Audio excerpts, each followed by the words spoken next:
Un saludo muy afectuoso para todos los amigos que, teniendo interés en el repaso de la profecía que estamos haciendo, estáis viendo este programa hoy. Antes de nada, quiero resumir un poco todo lo mucho que hemos visto corriendo por encima en los estudios anteriores, y voy a poner el gráfico que se titula ahí La Tribulación, y que es un resumen de todo. Como estáis viendo, en la parte de arriba del gráfico están los juicios de Dios primeramente manifestados en los sellos, luego en las trompetas que se abren en el séptimo sello y al final también en las copas.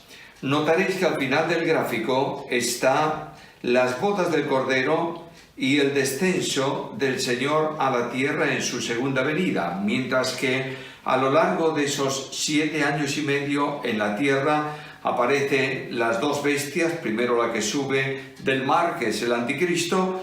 Está ahí el centro de la semana, de la última semana de Daniel, con el entronizamiento del anticristo y el número de la bestia 666, y van corriendo hacia el final de la tribulación, en donde todo este sistema impío será destruido por Dios. Dicho esto, vamos al tema de hoy, que tiene que ver con el Espíritu Santo en la tribulación. Y antes de eso, yo quiero llamar vuestra atención a un pasaje del libro de Apocalipsis, capítulo 7, versículo 9 en adelante. Dice así: después de esto miré, y he aquí una gran multitud, la cual nadie podía contar, de todas naciones y tribus y pueblos y lenguas, que estaban delante del trono y en la presencia del Cordero, vestidos de ropas blancas y con palmas en las manos, y clamaban a gran voz diciendo: la salvación pertenece a nuestro Dios, que está sentado en el trono, y al Cordero. Y todos los ángeles estaban en pie alrededor del trono y de los ancianos y de los 4 seres vivientes, y se postraron sobre sus rostros delante del trono y adoraron a Dios diciendo: amén. La bendición y la gloria y la sabiduría y la acción de gracias y la honra y el poder y la fortaleza sean a nuestro Dios por los siglos de los siglos. Amén. Entonces, uno de los ancianos habló diciéndome: estos que están vestidos de ropas blancas, ¿quiénes son? ¿Y de dónde han venido? Y yo dije: Señor, tú lo sabes. Y él me dijo: estos son los que han salido de la gran tribulación y han lavado sus ropas y las han emblanquecido en la sangre del Cordero. Por eso están delante del trono de Dios y le sirven día y noche en su templo. Y el que está sentado sobre el trono extenderá su tabernáculo sobre ellos. Ya no tendrán hambre ni sed, y el sol no caerá más sobre ellos, ni calor alguno, porque el Cordero que está en medio del trono los pastoreará y los guiará a fuentes de agua de vida, y Dios enjugará toda lágrima de los ojos de ellos. Hay una frase que resulta para algunos un tanto difícil de entender, que está en la carta segunda de Pablo a los Tesalonicenses, en el capítulo 2 y en el versículo 7, en donde el apóstol Pablo dice que hay algo que impide y que será retirado, será quitado de en medio. Impide el acceso al programa diabólico y especialmente la entronización del hombre de pecado aquí en la tierra, para que a la mitad de la semana de la última semana, sea adorado como si fuera Dios. No cabe duda alguna que la única fuerza que es capaz de retener, sujetar el plan de Satanás es el Espíritu Santo de Dios. Ahora, dije en uno de los estudios anteriores que algunos piensan que cuando el Señor lleve a la iglesia a su presencia, el Espíritu Santo será retirado de en medio. Es decir, será llevado con la iglesia al cielo, y aquí en la tierra ya no hay posibilidad de salvación para nadie, porque no está actuando el Espíritu Santo, etcétera, etcétera, etcétera. La gracia ha terminado con la partida de la iglesia y cosas por el estilo. Quiero deciros que el Espíritu Santo nunca va a ser retirado de la esfera de la tierra. Primero, porque es omnipresente. Y segundo, porque durante el tiempo de la tribulación habrá una enorme cantidad de salvos. Dice aquí el texto que leímos de Apocalipsis que vio un número enorme de personas que están de pie delante del trono del Cordero y que han lavado su ropa en la sangre del Cordero, es decir, salvos. ¿Durante qué tiempo? Durante el tiempo de lo que se llama la Gran Tribulación. Notaréis que a lo largo de la historia el Espíritu Santo, y especialmente en esta dispensación, el Espíritu Santo tiene oficios peculiares que cuando la Iglesia sea trasladada a la presencia terminan. Por ejemplo, la formación de un cuerpo en Cristo, lo que se llama el bautismo, la morada plenaria como templo de Dios en cada uno de los creyentes, etcétera, etcétera, el sello como propiedad de Dios de los creyentes de la Iglesia. Esto termina en un ministerio que concluye cuando la Iglesia es llevada a la presencia de Dios. Pero el Espíritu Santo estará acompañando a un grupo de evangelistas, 144.000, que predicarán el Evangelio por todo el mundo durante el tiempo de la Gran Tribulación. De modo que durante el tiempo de la tribulación se va a predicar el Evangelio. Ahora, ¿qué tipo de Evangelio es el que se predica durante la tribulación? Antes de eso, mirad por favor conmigo en Mateo capítulo 24 y versículo 14, donde se anuncia eso mismo por el Señor. Mateo capítulo 24 y versículo 14 dice así: y será predicado este Evangelio del reino en todo el mundo para testimonio a todas las naciones, y entonces vendrá el fin. Notad que se llama Evangelio del reino, y algunos tratan de hacer divisiones en el Evangelio, Evangelio de la antigüedad, Evangelio del reino, Evangelio de la gracia. El Evangelio del reino lo predicó Juan el Bautista y lo predicó Jesús. ¿Y cuál es el Evangelio del reino? El Evangelio del reino llama al hombre al arrepentimiento. ¿Solo eso? Juan dice: he aquí el Cordero de Dios que quita el pecado del mundo. Ahora mira por favor al apóstol Pablo. Predica Pablo el Evangelio en Atenas. ¿Qué Evangelio predica? El Evangelio del arrepentimiento, que es sinónimo de fe. No hay dos cosas para salvación: fe y arrepentimiento. Hay una sola cosa: fe. Pero la fe produce inmediatamente, que se ejecuta, que se ejerce por la regeneración, produce el arrepentimiento. No hay nadie que se salve que no se arrepienta. No hay ningún salvo que no se arrepiente. Y Pablo proclama este Evangelio y dice: Dios manda ahora a todo hombre en todo lugar que se arrepiente. Primer punto del Evangelio del reino. Segundo punto: he aquí el Cordero de Dios que quita el pecado del mundo. Amigos míos queridos, no hay varios evangelios, hay un solo evangelio. Y se habla del evangelio eterno en el Apocalipsis, porque el plan de salvación es un plan eterno, generado por Dios antes de la creación del mundo. Por tanto, el evangelio, el mensaje que proclama la salvación, es un evangelio eterno, procede directamente de Dios. El mensaje varía, el objetivo es el mismo.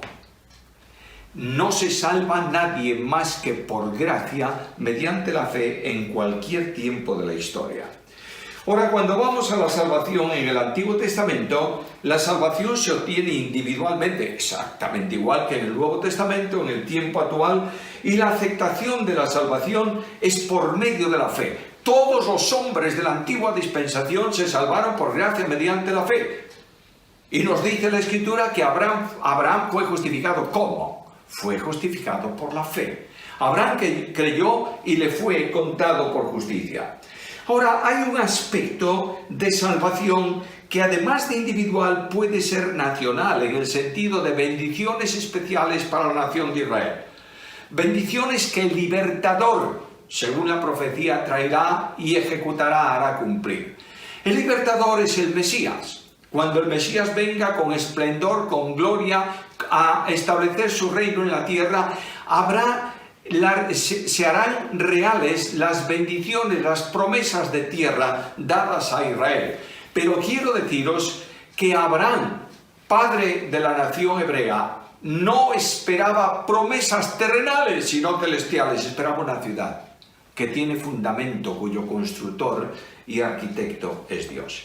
Por tanto, durante el tiempo futuro, el reino de Dios en la tierra, la salvación nacional, es decir, que Israel será liberada de sus enemigos, podrá adorar a Dios libremente, tendrá tranquilidad y paz, etcétera, etcétera, tendrán un cumplimiento pleno en el milenio, cosa que no ha podido cumplirse en el tiempo actual. Pero durante el tiempo de la tribulación comienza la salvación individual de aquellos de Israel que van a ser salvos. Estoy fijándome en las notas, tengo muchísimas, para que no se me quede nada que pueda ser interesante. Ahora, durante la tribulación, especialmente, habrá dos personas, los dos testigos, que van a predicar el Evangelio en Jerusalén y van a predicar el Evangelio a Israel. Yo quiero deciros que el apóstol Pablo anticipa la salvación de todo Israel, capítulo 11 de la carta a los Romanos, y versículo 26, dice la palabra del Señor, versículo 25, para enlazarlo, porque no quiero, hermanos, que ignoréis este misterio, para que no seáis arrogantes en cuanto a vosotros mismos, que ha acontecido a Israel endurecimiento en parte hasta que haya entrado la plenitud de los gentiles, y luego todo Israel será salvo, como está escrito: vendrá de Sión el libertador, que apartará de Jacob la impiedad. Todo Israel será salvo. ¿Qué es eso de todo Israel? Para algunas personas la idea es que todos los israelitas, no importa dónde estén, van a ser salvos. ¿Es verdad eso? ¿Lo enseña la Biblia? No. Mirad, por favor, capítulo 9 de Romanos, versículos 6 y 7. No que la palabra de Dios haya fallado, porque no todos los descendientes de Israel son israelitas. Escucha bien lo que dice Pablo. No todos los descendientes biológicos de Israel son israelitas.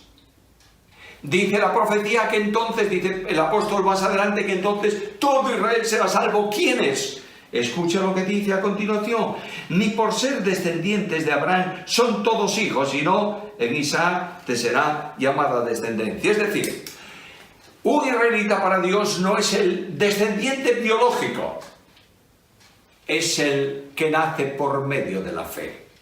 Y es precisamente eso lo que se manifestará en un grupo de personas de Israel, que son lo que la Biblia llama el remanente. Por tanto, durante ese tiempo, el tiempo de la tribulación, ese remanente elegido por Dios será salvo por gracia y será cuidado por Dios. Lo veremos en otro de los estudios. Será cuidado por Dios durante el tiempo de la tribulación, para que puedan llegar al final de la misma y entrar al reino de Dios en la tierra. Ahora, ¿cuál es la salvación en la tribulación y cómo se va a salvar la gente en la tribulación? Del mismo modo que en la era presente. Se va a salvar por gracia mediante la fe.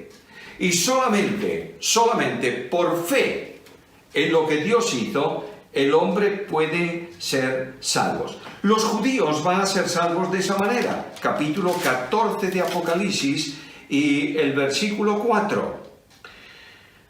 ¿Tú quién eres que juzgas al criado ajeno? Para su propio Señor estará en pie o cae, pero estará firme, porque poderoso es el Señor para hacerlos estar firmes. Ahora, ¿cómo se salvan los gentiles? Capítulo 7 de Apocalipsis y versículo 14.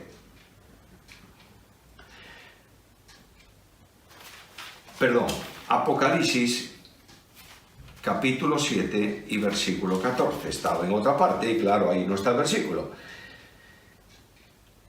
Apocalipsis 7, 14. Yo le dije: Señor, pregunta, hay una multitud ahí de gente salva, y le pregunta uno de los ancianos a Juan: ¿quiénes son estos que están vestidos de ropas blancas?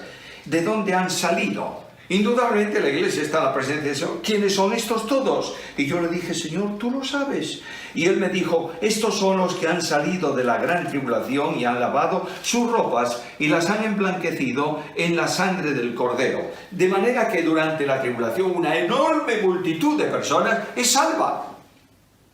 Son salvas durante el tiempo de la tribulación. ¿Por qué son salvos?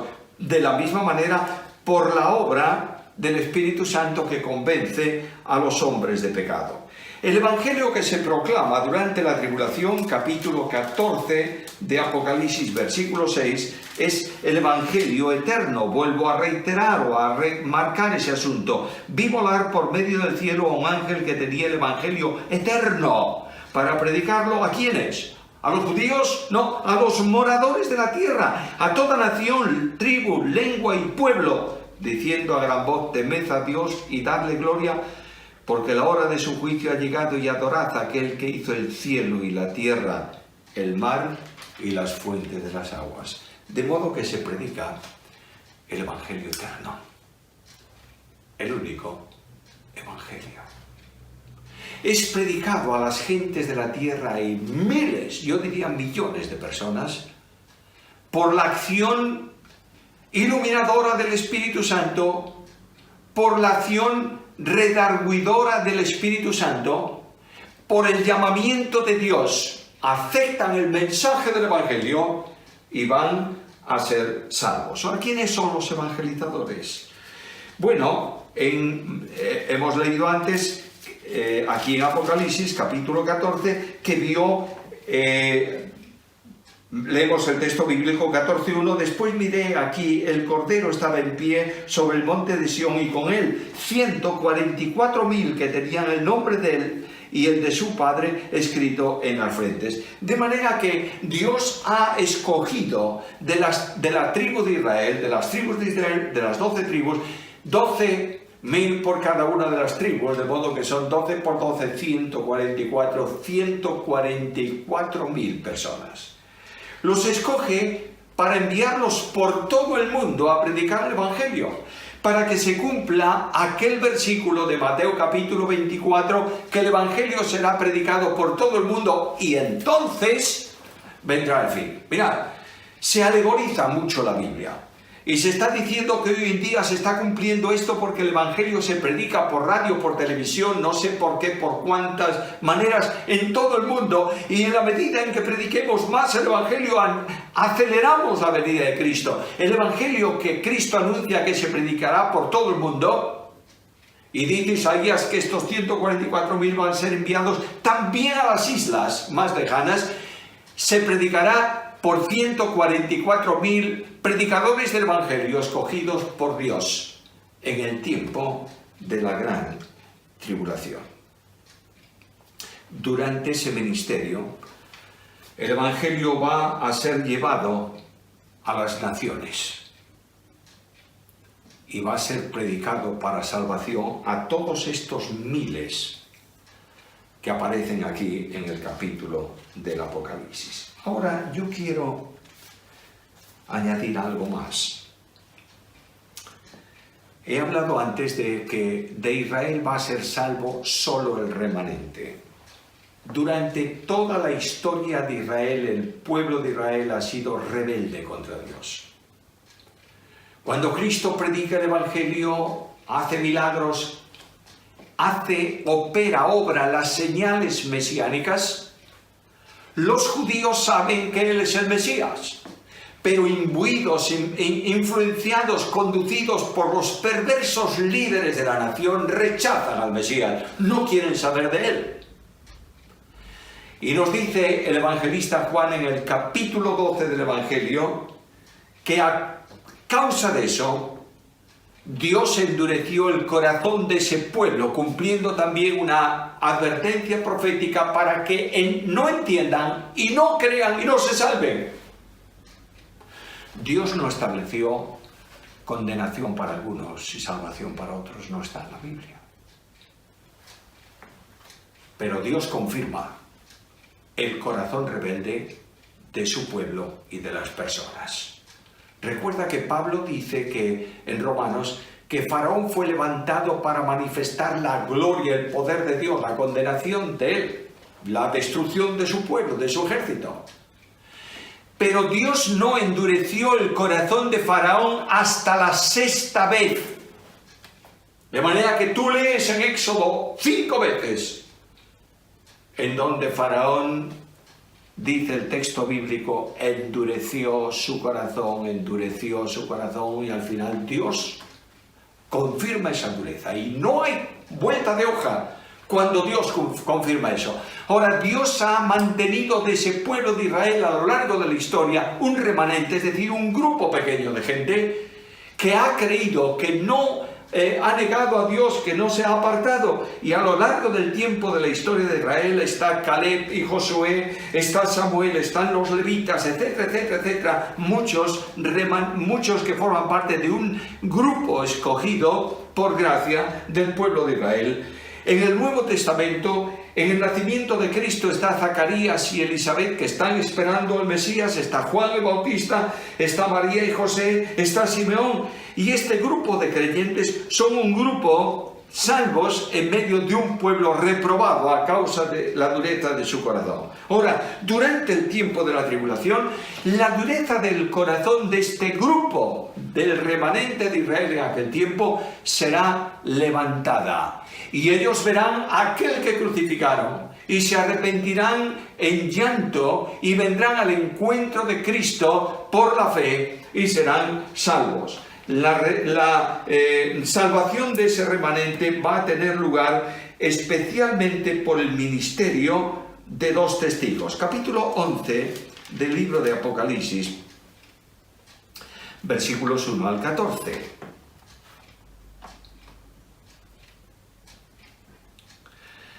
Voy a saltarme la primera parte y versículo 3. Daré a mis 2 testigos que profeticen por 1260 días, vestidos de cilicio.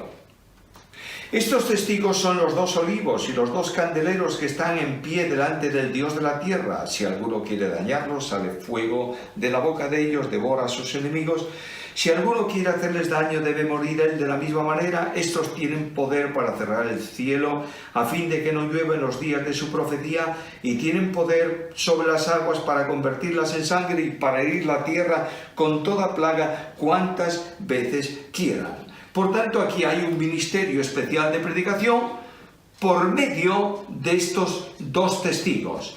Y se produce la remoción del endurecimiento de Israel y Dios restaura en salvación al remanente escogido de esa nación. Ahora, ese remanente, ese endurecimiento, va a manifestarse, va a estar presente hasta ese tiempo final de la historia de la humanidad. Recordáis que el apóstol Pablo lo dijo claramente, lo hemos leído antes, en la epístola a los Romanos, capítulo 11 y versículo 25. Y dice el apóstol Pablo que hay un remanente o un endurecimiento en parte, no total, de la nación de Israel. Por tanto, en ese tiempo de la plenitud de los gentiles, ese velo de oscuridad será retirado de ese Israel escogido por gracia, y habrá una gran salvación de esa parte del pueblo de Israel.